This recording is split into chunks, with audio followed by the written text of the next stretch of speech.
Bonjour à tous et bienvenue à ce flash. Le phénomène d'enlèvement et d'assassinat d'enfants en Côte d'Ivoire suscite des réactions dans le milieu évangélique. L'apôtre Patrice Angbozan, leader de l'église Pentecôte Saint-Feu International, a animé à ce sujet une conférence de presse vendredi dernier à Yopougon.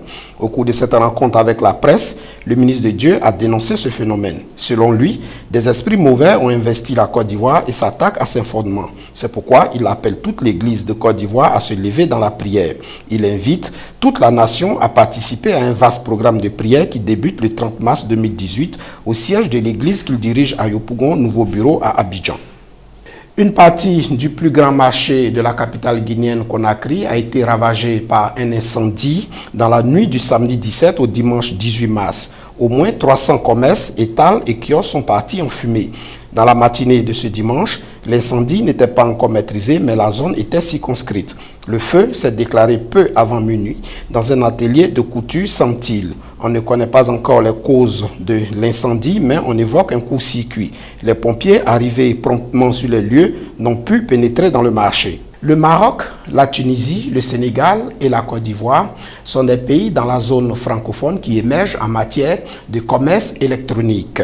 La Côte d'Ivoire reste une des bonnes dynamiques. Le guichet unique du commerce électronique traite en moyenne plus de 550 requêtes d'importation par jour, a indiqué le ministre du Commerce, de l'Artisanat et de la Promotion des PME, Souleymane Diarra-Souba. Il a ajouté que depuis 2015, l'Afrique a amorcé un décollage dans le secteur. C'était lors de la double cérémonie de la 9e Assemblée générale de l'Alliance africaine pour le commerce électronique et la 16e réunion du comité exécutif qui s'est tenue à Abidjan la semaine dernière. Il décroche un 4e mandat à la tête de la Russie. Vladimir Poutine a été triomphalement réélu dimanche avec 73,9% des voix après la fermeture des derniers bureaux de vote.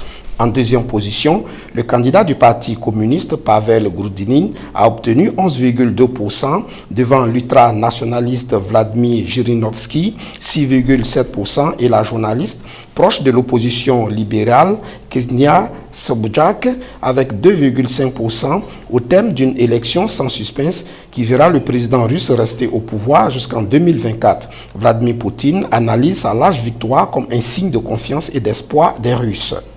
Sport football, Ligue africaine des champions, malgré une bonne entame de match, la SEC d'Abidjan a été battue par Zesco FC de Zambie 2-1 en match retour des 16e de finale de la Ligue africaine des champions. La SEC sort de la compétition pour être reversée dans la Coupe de la Confédération africaine de football. Voilà, c'est tout pour ce flash. Bon début de semaine. Shalom.